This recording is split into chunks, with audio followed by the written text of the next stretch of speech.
It is impossible to dissect the body and find the soul. It is not an organ like the heart, brain, kidneys, lung, stomach, or liver.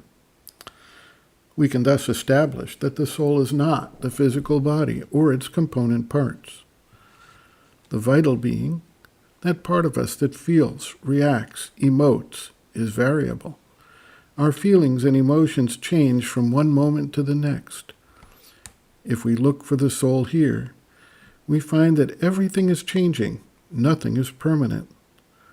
While we may mistake our emotional and aesthetic responses as belonging to the soul, they turn out to be superficial, transitory, ever-changing, and not the eternal, immutable soul that we are seeking. Descartes maintained that his ability to process thought meant that he existed. If we reverse this logic, then those who don't think do not exist. What about all of the plants and animals without mental formation? Do they exist? Of course. The test of existence based in the ability to think is flawed, and certainly does not speak to the existence or any evidence of the soul. What is the soul?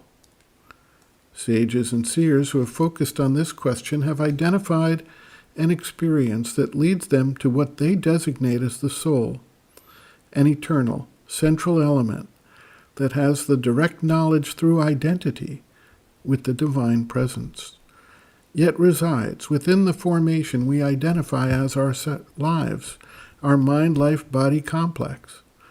They tell us that the soul is veiled, hidden deep within, behind this external personality we tend to identify with.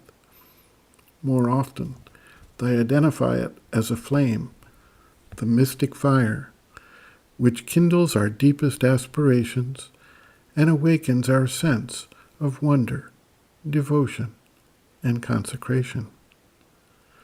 Sri Aurobindo writes, quote, "The true soul secret in us, subliminal, we have said, but the word is misleading, for this presence is not situated below the threshold of waking mind, but rather burns in the temple of the inmost heart behind the thick screen of an ignorant mind, life, and body, not subliminal, but behind the veil.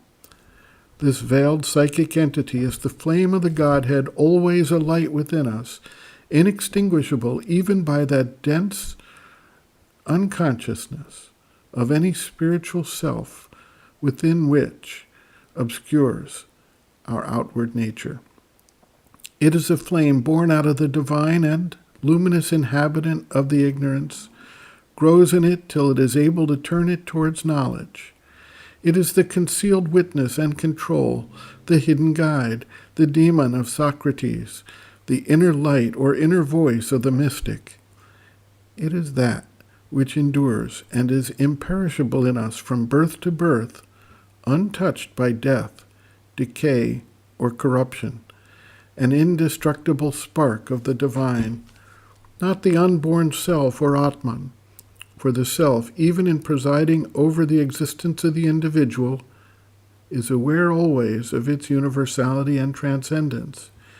It is yet its deputy in the forms of nature, the individual soul, Chaitya Purusha, supporting mind, life, and body, standing behind the mental, the vital, the subtle physical being in us, and watching and profiting by their development and experience. These other person powers in man, these beings of his being, are also veiled in their true entity, but they put forward temporary personalities which compose our individuality, and whose combined superficial action and appearance of status we call ourselves. This inmost entity also, taking form in us as the psychic person, puts forward a psychic personality which changes, grows, develops from life to life. For this is the traveler between birth and death, and between death and birth. Our nature parts are only its manifold and changing vesture. End quote. Reference, Sri Aurobindo, and the Mother, the Psychic Being, Soul, Its Nature, Mission, and Evolution. Section 1, Meaning and Nature of the Psychic Being, pages 30 to 32.